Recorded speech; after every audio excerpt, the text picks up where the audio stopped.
आता आपण बघूया श्रीपाद श्री वल्लभ संक्षिप्त चरित अमृत याचा 3रा अध्याय. अध्यायाचे नाव पळणीस्वामी दर्शन. हे अध्याय पठन केल्याने तुम्हाला नागदोष निवारण, संतान प्रतिबंधक दोष निवारण अशा प्रकारची फळे मिळतात. अध्याय 3. विचित्रपूर सोडून शंकर भट अग्रहपूरला आले. तिथे माधव नमुद्री नावाच्या ब्राह्मणाकडे भिक्षा मागितली असता त्याची क्रोधमयन पत्नी बाहेर आली व म्हणाली, ना भात ना लात.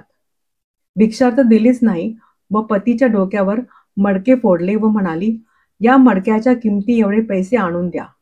व तिने पतीला घरातून घालवले. तेव्हा ते दोघेही प्रभूंचे स्मरण करू लागले.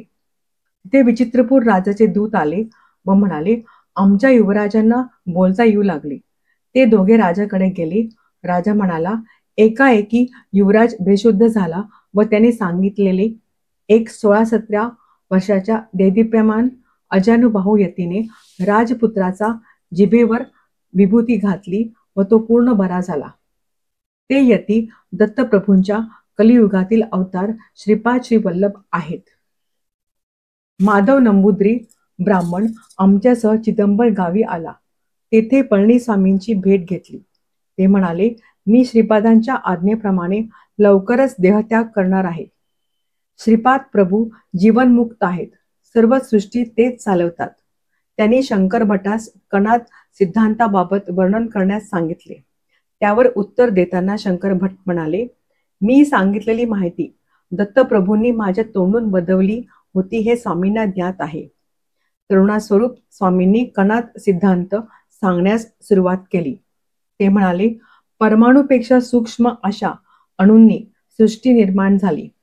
यावरून सर्वात महत्वाचे सूक्ष्माहून सूक्ष्म अशा दत्तप्रभूंचा अनुग्रह मिळवणे जितके सोपे तितकेच कठीण आहे. सर्व मंत्र कुंडलिनी शक्ती मध्ये आहे. गायत्री मंत्र सुद्धा यात आहे.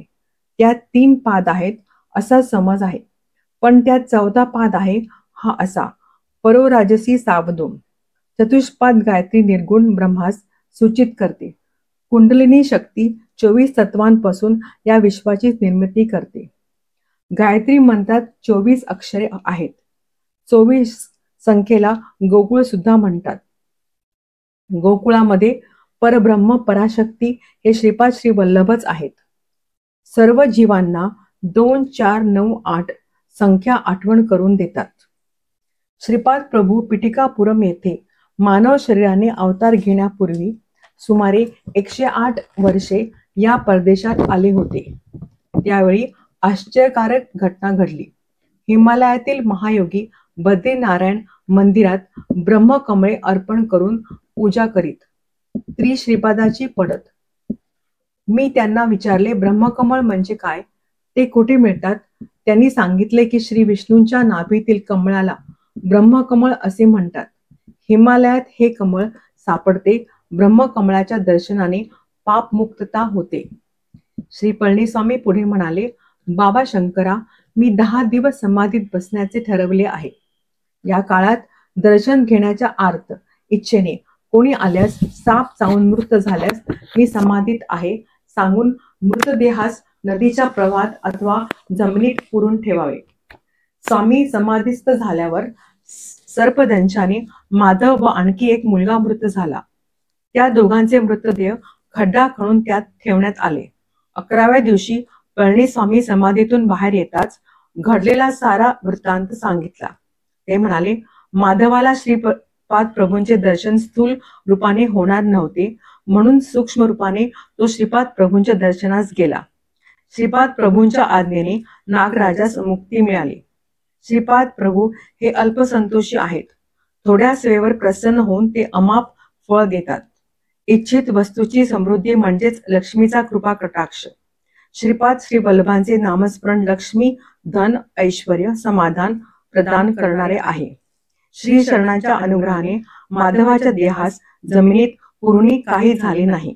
श्रीपादांचे भक्तप्रेम हे शब्दांनी वर्णन करण्यात येत नाही. माधव शुद्धीवर आल्यावर तो म्हणाला, मी सूक्ष्म शरीराने पुरपुरात पोहोचलो आणि श्रीपाद प्रभूंचे दर्शन घेतले. त्यानंतर प्रभू आज्ञेने मी द्वीपाच्या मध्यभागी गेलो. ते पाताळ लोक होते. तेथे एक महासर्प होता. त्याला 1000 फणे असून त्यावर महासर्पावर श्रीपाद प्रभू विष्णूसारखे शयन करीत होते. तो महासर्प म्हणाला, श्री प्रभूंच्या सानिध्यात आम्हाला भूत भविष्य वर्तमान हे वेगळे वाटतच नाही, नित्य वर्तमानच असते. त्यांनी ज्ञानेश्वर नावाच्या योग्याला खेचरी मुद्रेत बसलेल्या निराकार रूपात दर्शन तर गोरक्षनाथाला योग मार्गाचा उपदेश दिला.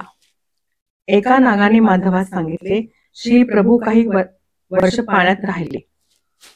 वर येताना एका हातात मदिरा व दुसऱ्या हातात 16 वर्षाची सुंदर कन्या होती. सदैव गुंगीत व स्त्री दास्यात असणाऱ्या व्यक्तीस आपण दैवत मानलो होतो. ह्या विचाराने आम्ही परतलो. आमचा ज्ञानोदय झाल्यावर कळले की ती सुंदरी त्रिशक्ती रूपिणी अनघा लक्ष्मी देवी आहे याचे आम्हाला स्मरण झाले. त्यांनी त्या पृथ्वी तलावर पुन्हा अवतार घ्यावा म्हणून आम्ही घोर तपश्चर्या केली. त्याचे फलस्वरूप श्री दत्तात्रेयांनी पिटिकापुरात श्रीपाद श्री वल्लभ या नावाने अवतार घेतला. श्री दत्तप्रभू त्या दिवशी त्या जागेत स्नानासाठी पाण्यात उतरले. ती जागा म्हणजे कुरवपूर. श्रीपाद प्रभू पुढे म्हणाले, तुला बोलवलेला महासर्प येणाऱ्या शताब्दीत रामलिंगेश्वर स्वामी या रूपाने अवतरून ज्योती रूपानेच अंतर्धान पावेल. तुझ्याशी बोललेला दुसरा महासर्प ब्रह्मेंद्र या नावाने येणाऱ्या शताब्दीत भूमीवर लीला दाखवेल. माझा जन्म कर्म अत्यंत दिव्य आहे. तो एक गोपनीय रहस्य आहे. श्रीपाद वल्लभांचा जय जयकार असो. दिगंबरा दिगंबरा श्रीपाद वल्लभ दिगंबरा.